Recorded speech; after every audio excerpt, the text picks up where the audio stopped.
may pasok pa pala ako. Liligo muna, guys. Close ko muna. Bye-bye.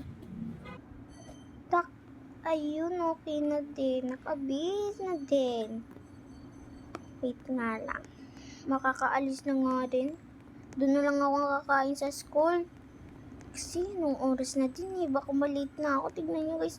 Anong oras na Tsaka anong oras na din yung uwi ko. Baka malate na ako. So I'm gonna close it na. Malayo pa yung school dito.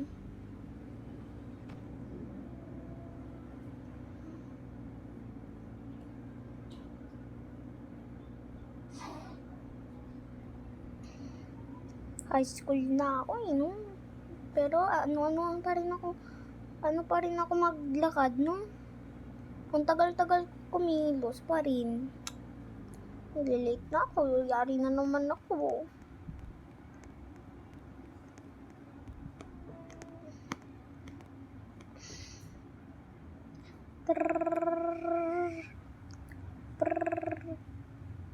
A few minutes later.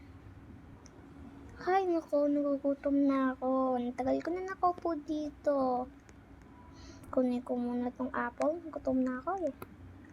Wala pa akong kain kaganina.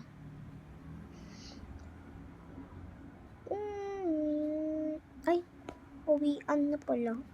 Sige, uwi na tayo guys. Let's go! Ito pala yung car ko guys. Ito natin siya. Let's go.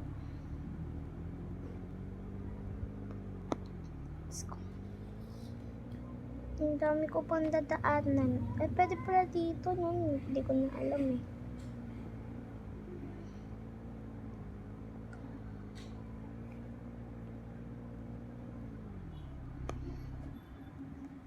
Ay, ba't ko pala iiwan dyan? Ba't ko iiwan dyan? Saglit lang pala kami ngayon sa school.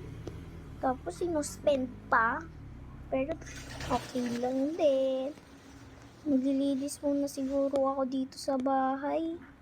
Ang kalat-kalat eh. Tara, linis muna tayo. Ay. Ang ganda-ganda pa ng bahay ko. Di pala ako marunong maglinis. Ano ba yan?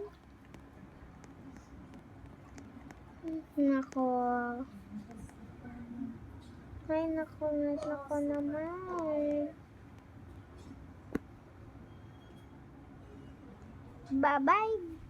Bye-bye guys. Ako pala si Ate Yusuf. Sa mga nagsasabi na bye, love, goodbye. Wait for part 2.